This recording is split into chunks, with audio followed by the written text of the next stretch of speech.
Successful people learn how to make their mind work for them. I'm David Nagel, and this is the Successful Mind Podcast.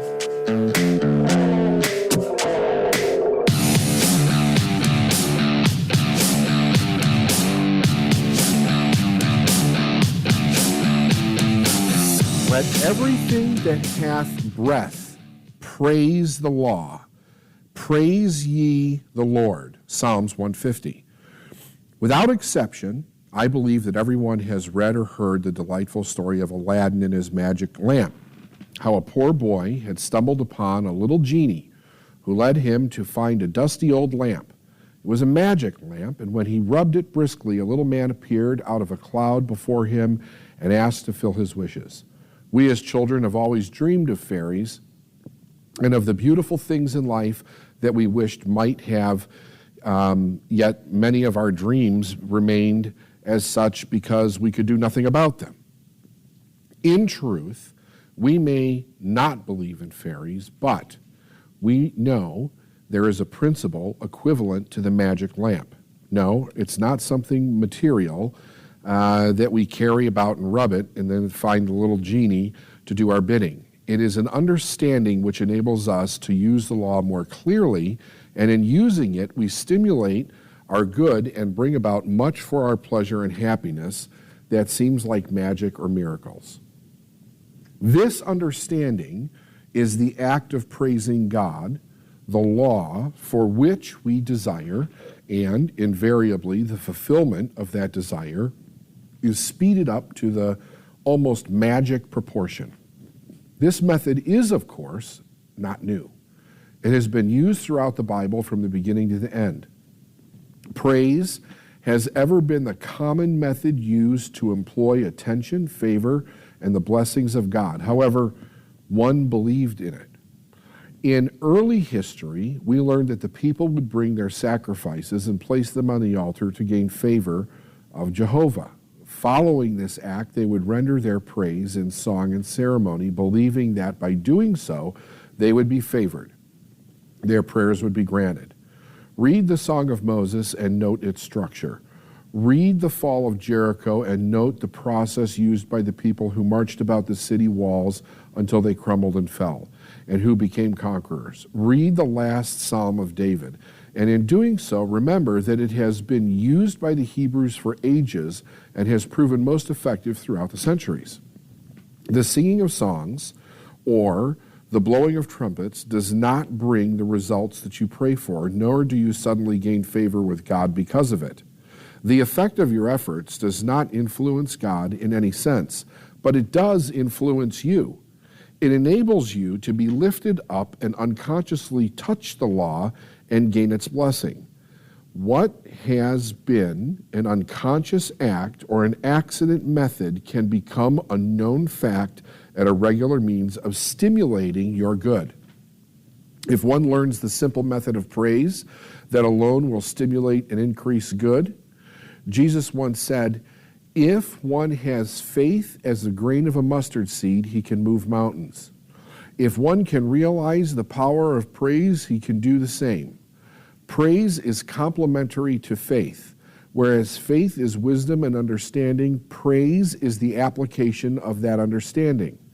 Faith is the boiler that holds the substance of the power, whereas praise is the fuel that generates the power into an active force. If you must constantly watch your boiler and care especially for the fuel that charges it in order to get the most out of it, then the fuel is a very important part of the machinery. In like manner, faith without praise is but a cold boiler and inert mass of machinery. It may be nice to look at or talk about, but no value more than that until it is put into motion and produces. Praise is a stimulant of the mind. It quickens prayer. It magnetizes all the good around you. It transforms that good into usable, visible substance. A woman was crying bitterly and praying tearfully to God for her release. The master, hearing her, silenced her and asked, "If your God is your God a God of tears or of grief and anguish and pain. No, God is the giver of joy and peace and happiness and love. You want peace and joy, yet you pray to your Father with tears. If you want black, do you ask for white? If you ask for a fish, do you expect a serpent? If you ask for bread, do you expect a stone? You can only get what you expect, for an unchanging law is ever working to supply you. Prayer should not be one of supplication, pleading, begging, entreating, a sad state. It should be one of claiming, declaring, decreeing, praising, and joyful thanksgiving. Now I want to say that again because I think this is a very important point to make. Prayer should not be one of supplication, pleading, begging, entreating, a sad state. It should be one of claiming, declaring, decreeing, praising, and joyful thanksgiving. Praise is an avenue of prayer through which the Spirit law expresses itself. Praise is a broad highway, while all former forms are only feeding arteries. Through this inherent law, when man praises, he opens himself upward to God. He lifts his consciousness to a higher realm and becomes a greater channel to receive the good that is ever waiting to come to him.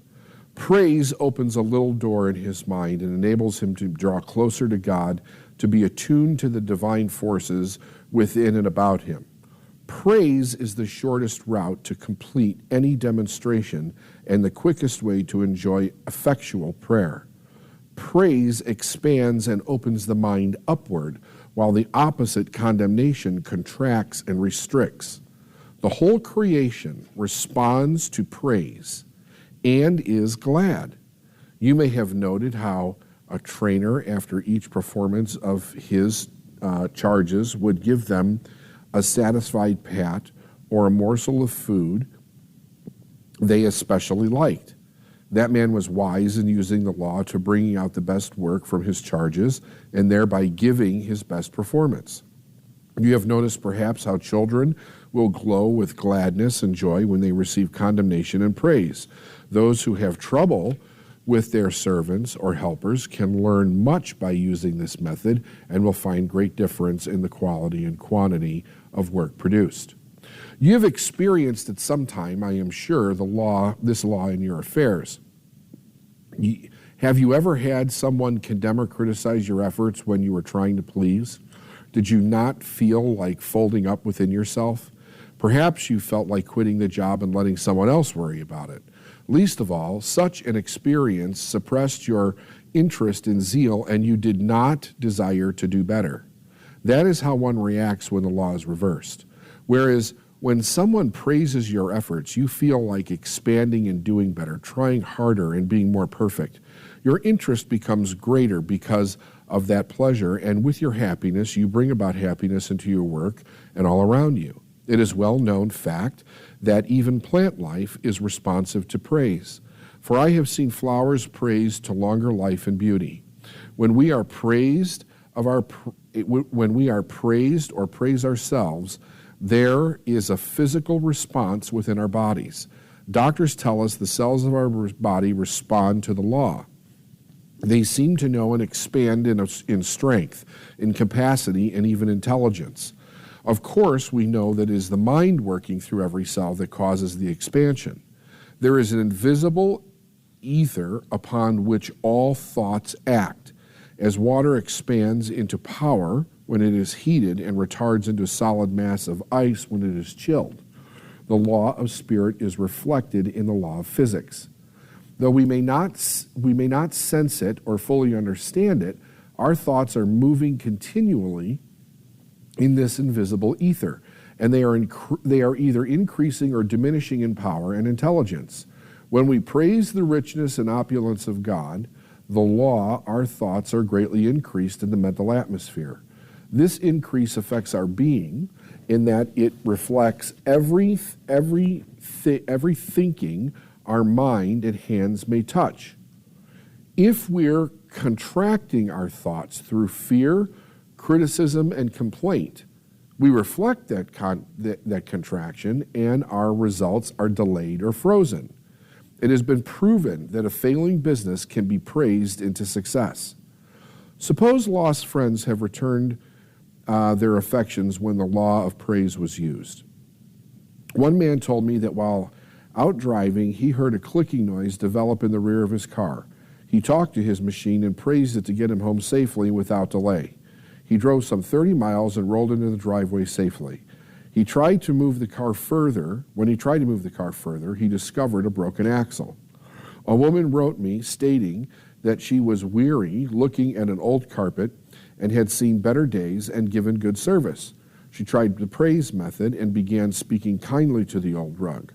Within a few days, she had word that a brand new carpet was on her way from Colorado, and at the same week she received 3 smaller rugs equally new. Her husband, upon seeing the contrast within the new floor covering, decided hurriedly that they must have a new suite of furniture. So all in all, the law worked, and by praising the old rug, she had a newly furnished living room. Whether the changes are inanimate things or individuals, it matters not so long as the desired results are obtained. The law works without discrimination. In other words, it works on absolutely everything. But better still, through praise is good for other persons and things. It is our salvation too. Praise changes our observation. In other words, our whole outlook on life. In the past, we were in the habit of seeking our weakness and failings as well as their shortcomings of others. But now we see differently. We look for the accomplishments, the good and the beauty that is worthy of our praise. This in turn has a dual effect. It enriches our human self, and we're able to radiate praise, joy, courage, and happiness to all who are affected by this influence. It affects our inner self in such a way that our memory begins to retain all praiseworthy thoughts that are sent to it. This sets up a new system of thinking, and gradually the old thoughts that we're destroying become absorbed in the new ones. Thus it becomes habitual to think praise, and our life takes on the likeness of all the good that it's worth praising. Praise with the heart is far more vital and effectual than the praise with the head or praise from the lips. Praise does not flatter nor influence God, as it does some humans who are turned by superficial praise and applause. Praise is not intended for God. It is intended only for man, and is aid to enable him to lift himself upwards to become attuned with the law of God. It raises his state of consciousness that it may become more receptive to the good about him and lifts him above the lack of it. Praise raises man's vibration, speeds up his activity, stimulates his faith, and contracts a higher realm of thought. We copy from the Israelites a practice that falls annually. Each year we have Thanksgiving service, and many think of it for us to express our gratitude for the year past. If you think for a moment, you can readily see that this is a reversal of the law of praise. Such a service should not be a review, it should be a preview. Now let me say that again. Such a service should not be a review, it should be a preview. That is, a true Thanksgiving service should be an expression of our faith, not in the past, but in the present and in the future to come. Many of us have gotten into a rut. We want our pay in advance. We offer praise after our barns are well filled. If all is going well, we're willing to pause and give thanks for our good fortune. Anyone can be grateful with a gift already in hand. If conditions are bad, our harvest lean, or trouble besets us, we are apt to forget to praise, and we storm out at our failures and often blame God for his neglect. When one can sing praises in the face of adversity, the adversity will soon disappear. That is not a promise, that is the law. I want to read that to you again. When one can sing praises in the faces of adversity, the adversity will soon disappear. That is not a promise, that is the law. So think about what adversity you have in front of you currently. And are you complaining about it, or are you singing praises about what you do want? If you will stop complaining about what you don't have or what is blocking you and start singing praises about what you do want, it will come to you in short order. Learn to render praise, to be thankful for the good at hand, and you will have found the magic lamp of spirit. This attitude of mind not only brings forth our desires, but it also generates our confidence, strengthens our faith, builds up an assurance for things to come. Thus, to be able to praise when things appear the darkest will invariably force sunshine through. Our degree of faith in the law and God is measured before we receive, not afterwards. It is that degree of faith that determines what we shall be capable of receiving. Now, again, I want to repeat this because it's very important. Our degree of faith in the law and God is measured before we receive, not afterwards. It is that degree of faith that determines what we shall be capable of receiving. This is what Jesus knew when he said, "What things soever ye desire, when ye pray, believe that ye receive them, and ye shall have them." Praise is this belief in action. And that action is in the present tense. It is in the now. Samples of his work show us how he approached his problems. In one case, he turned to the patient and asked, "Do you believe?" To another, he questioned, "Do you perceive?" In one of his most trying tests, that of going to the tomb where his beloved friend Lazarus lay dead, we see him approach no different. He stood apart from the mourners. His first words of prayer were, "Father, I thank thee that thou hast heard me." What could one be thankful for at a time like that? But the master knew. He was grateful for the answer to his prayer that Lazarus would be restored to life again. Directly he called out in a loud voice, "Lazarus, come forth." And the book reads that Lazarus stirred in his grave clothes and returned to his body again. At another time, 10 lepers called to the master asking to be healed. He directed them to go show themselves to the priest. Later, one of the men came back and expressed his gratitude to Jesus for having been cleansed. Jesus turned to him and asked, "Were there not 10 cleansed, but where are the 9? To the one who touched the law, he said, 'Arise, go thy way, thy faith hath made thee whole.'" 1 out of 10 showed his willingness to return with a grateful heart. He received a permanent healing. Many students fail to repeat their demonstrations because they take too much for granted or they become careless with the law after they have enjoyed some blessing. One of the first requisites of the law is that we keep an attitude of praise and thanksgiving. If we hope to receive God's outpouring, good, we must keep ourselves receptive to the praise is one of the simplest means known to accomplish this. Be ever grateful, and for the very least of things, and the very most of things will come to you. We must keep our thoughts uplifted always, and praise is always the means that will do this. If there is any gratitude lurking in your mind and heart, begin at once to learn the Psalm of David, "Praise ye the law," or the Lord. As we attune our thoughts to the law of God, the law serves us in proportion. This is the late Russell Conwell of the Philadelphia Baptist Temple must clearly have understood when he called his people to attend a special service of praise in song and prayer. Anyone in his church who wished prayers for his problems was urged to come and bring his offerings, leave his name, and state his need. One man of meager means came and asked that his daughter's name be given out.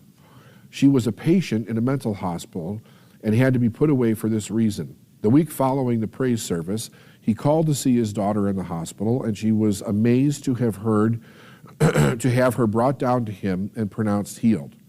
A woman brought her jewels and placed them on the altar of her offering. She was afflicted with a physical condition and suffering painfully. She was unable to walk without the aid of her crutches. When leaving the church after the service, she tripped and fell on the steps. As she was lifted to her feet, she realized she had been healed. Another woman, a widow, came to her mite and asked that she might keep her home, as it was mortgaged and the payments long past due. When she went home, shortly after, it seemed that things were surely going against her.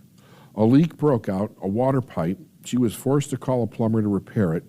How was she ever going to pay him? Only the Lord would know.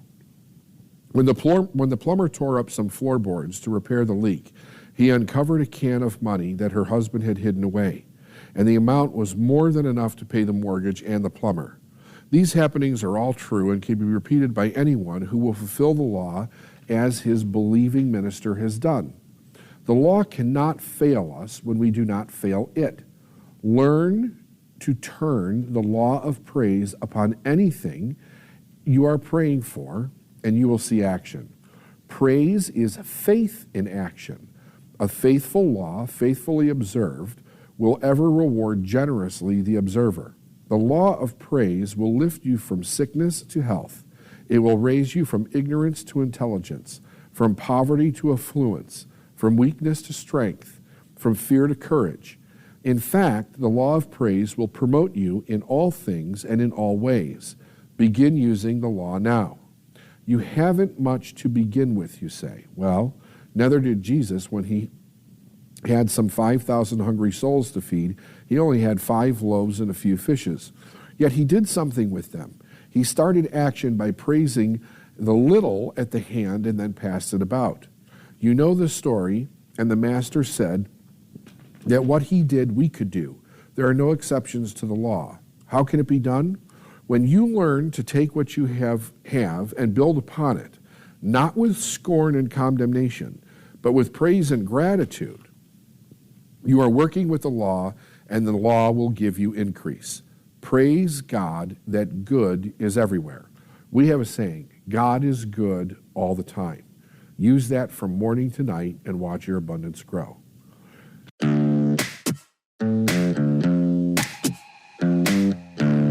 Thanks for listening to the Successful Mind podcast. And if you like what you heard and you want to know more, go to davidnagel.com/free stuff.